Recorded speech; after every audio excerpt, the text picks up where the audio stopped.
Sejam bem-vindos, este é o Tema é Direito, um programa do curso de Direito da Universidade Franciscana. Você sabia que pode contribuir com a pauta do programa? Mande e-mails para direito@ufn.edu.br, que obviamente, na medida do possível, nós atenderemos a sua solicitação. Temos recebido vários e-mails com sugestões de convidados, temas específicos, tudo isso relacionado ao mundo jurídico. Este é o foco central deste programa. Meu convidado de hoje, advogado, egresso do curso de Direito aqui da Universidade Franciscana, Felipe Toneto Londero. Seja bem-vindo, meu amigo. Olá, professor Cristiano. É uma satisfação estar participando do seu programa. Já é um sucesso há muito tempo, acompanho sempre que posso. E é uma honra e uma felicidade tremenda, justamente enquanto egresso do curso de Direito, estar aqui hoje. Muito obrigado pelo convite.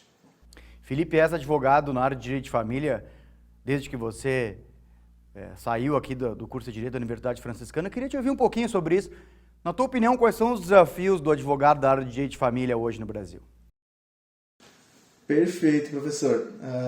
A gente tem sempre que conciliar vários aspectos, várias características. Aí eu posso dizer que ao longo da vida a gente tem que aproveitar os vários mestres que a gente tem.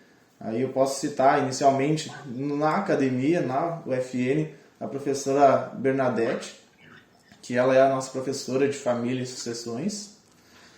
Também numa questão processual, cito a sua aula, que tenho ela comigo, todas as instruções até hoje. E por uma questão prática, posso citar um mestre também, que é o Daniel Toneto, com quem eu estagiei, um advogado que me ensinou muita coisa na prática jurídica. E para a vida também, deixo um agradecimento aos meus pais. E eu falo isso por conta de que quando a gente trabalha com direito de família, a gente tem que ter o conhecimento técnico, de saber o que as jurisprudências estão dizendo, o que os juízes estão julgando, e também a gente não pode ficar restrito a isso. A gente tem que ouvir o cliente, tem que ouvir a pessoa. A gente não pode deixar de lado e tratar só com o jurídico. Isso justamente porque as pessoas têm alguns anseios e às vezes a resposta do judiciário não é efetivamente aquilo que elas querem. Então a gente tem que estar ao lado dela nessa hora com ferramentas não somente jurídicas. Então, às vezes eu brinco, mas é uma coisa muito verdade. Eu tenho clientes que o processo já acabou há 3 anos que periodicamente ainda vêm conversar comigo. E óbvio que isso não é uma conversa jurídica, é uma conversa para saber pontualmente sobre como lidar com situações, como se fosse um psicólogo quase, e também, claro, depois de uma experiência jurídica, como se precaver, o direito preventivo de saber, olha, vou casar, como eu escolho meu regime, pretendo separar, como é que a gente pode decidir sobre a divisão do patrimônio, como é que fica a questão das crianças, como é que vai ficar com um, vai ficar com o outro, como a gente faz essa logística. Então, a gente acaba sendo, às vezes, um advogado amigo também. Agora, realmente, direito de família é uma área muito articulada, né, com a psicologia, o próprio serviço social, às vezes, e outras áreas tão importantes. O direito de família se cerca de uma série de mecanismos, tudo obviamente em prol de que as pessoas alcancem a felicidade, as crianças sejam protegidas. Tu vê isso como talvez uma complexidade dentro do direito de família, Felipe? Ao mesmo tempo que há uma complexidade, nossos processos eles são o que a gente chama de multidisciplinares, justamente por conta desse vínculo com a psicologia e inclusive com a área das ciências sociais. Qualquer processo que a gente vai tratar sobre menor de idade, sobre guarda, sobre visita, invariavelmente nesses processos haverá a intervenção de um psicólogo, de um assistente social, que vão fazer entrevistas, laudos, né? Às vezes aquilo que as pessoas não expõem ao juiz no depoimento, ao advogado na conversa, eles vão na avaliação social, na avaliação psicológica, não diretamente transmitir isso para os profissionais, mas indiretamente esses profissionais vão conseguir coletar a informação que o judiciário precisa para tomar uma melhor tomada de decisão. Agora, na última feira do livro aqui da cidade, eu vi que você lançou um livro bem interessante sobre a área, Queria te ouvir um pouquinho sobre ele, qual é a questão central dessa obra, Felipe? O título cerne, o nuclear do livro é Ilegalidade e Imoralidade. Vou mostrar rapidinho, antes das palavras tem um I aqui, né? Que é discutindo, trazendo um paradoxo, realmente, entre se alguma situação é legal ou ilegal, se é moral e ilegal. E o tema tratado sobre esse âmbito de legal ou moral é a questão das relações afetivas e a quebra do dever de fidelidade. Em resumo, a grosso modo, se é devida ou não indenização por danos morais nos casos em que há infidelidade conjugal, seja na união estável ou no casamento. Se o professor me perguntar, tá, então já disse para nós aqui, sim ou não, pode ou não se falar em indenização?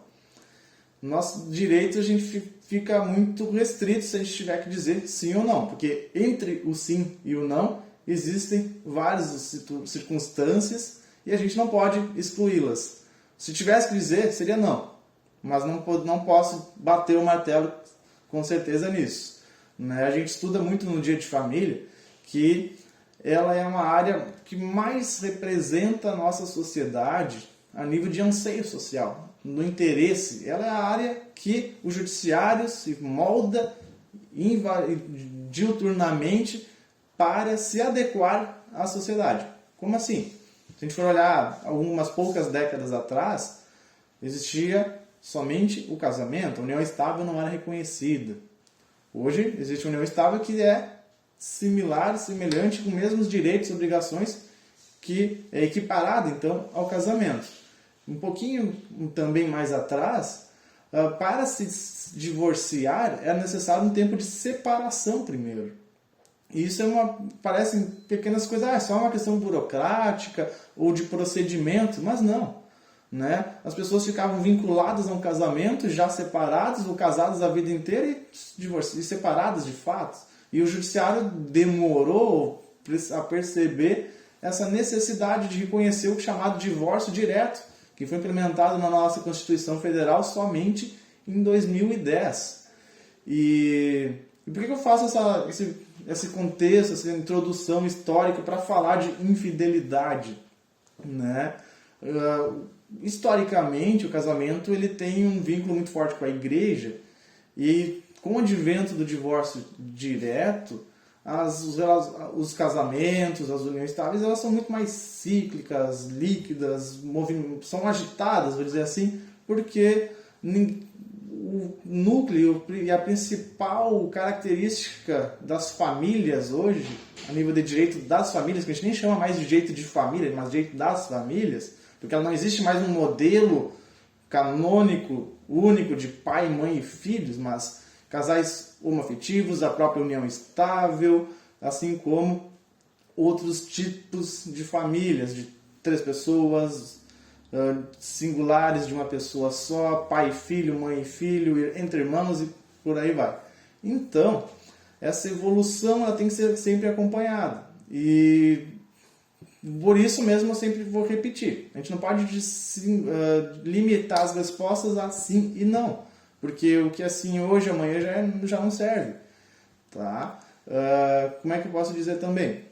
O próprio livro ele foi construído em 2 etapas. Ele foi meu trabalho de conclusão da especialização em Direito de Família em 2015. O que eu fiz do ano passado para cá, concluindo agora em 2022?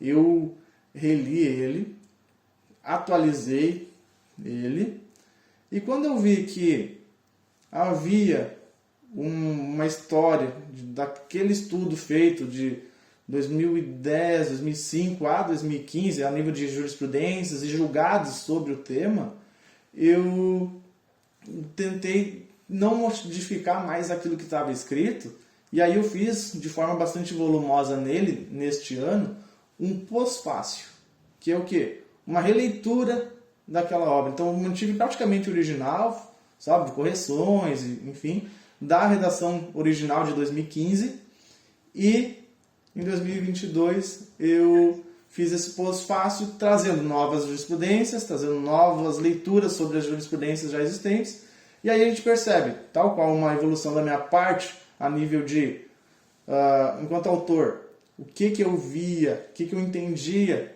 sobre o tema em 2015 e a minha atual opinião, amadurecida, de 7 anos depois, né? Então acho que seria mais ou menos esse o contexto geral do livro e o que eu quero trazer sobre o porquê da gente não poder dizer se houve infidelidade, houve traição, é devida à indenização, já trazendo, sem querer tirar a curiosidade de quem vai ler o livro, a gente não pode bater o martelo, porque cada caso concreto vai trazer para nós a sua resposta efetivamente.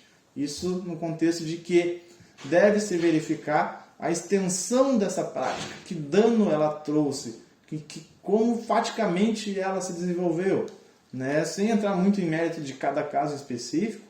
Uma traição normal, de uma descoberta, traz abalo, traz o fim do casamento. Ela é o que a gente chama de um ilícito civil, porque lá na Constituição, no Código Civil, fala que um dos deveres do casamento é o da fidelidade. Um outro contexto histórico, a traição já foi um crime. Hoje, ela é uma conduta descriminalizada. Mas, falo nesse sentido aqui, que dentro do civil, do direito civil, ela é uma conduta em tese ilícita. Mas tem outros requisitos, como o dano, o nexo causal entre a prática desse ilícito e o dano em si.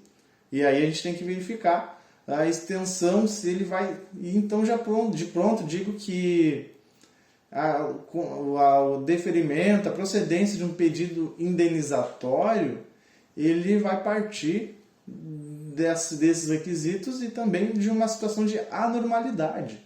A simples traição, então eu posso dizer, como eu falei, não. A simples traição não gera o dever de indenizar, a obrigação de punir aquele cônjuge que traiu.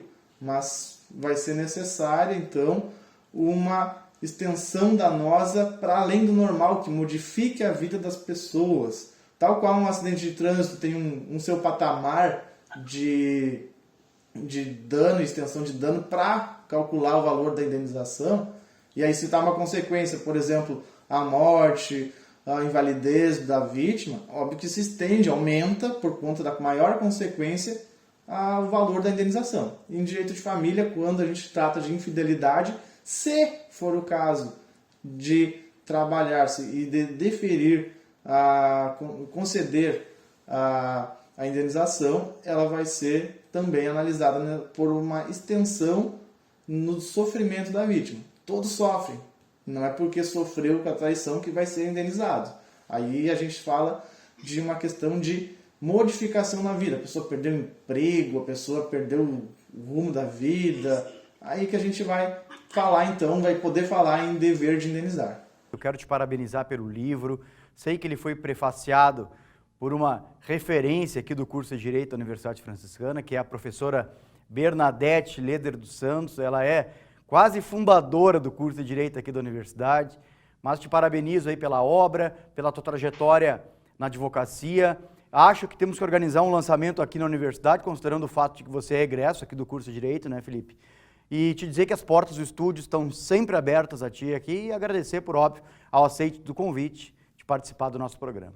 Muito obrigado pela oportunidade, estou sempre à disposição. Foi uma satisfação, um prazer imenso e com certeza vamos organizar esse lançamento. Vai ser um prazer revê-los pessoalmente, rever os meus professores. Deixo de antemão um obrigado à professora Bernadette e a todos que aderiram e apoiaram minha participação no programa hoje.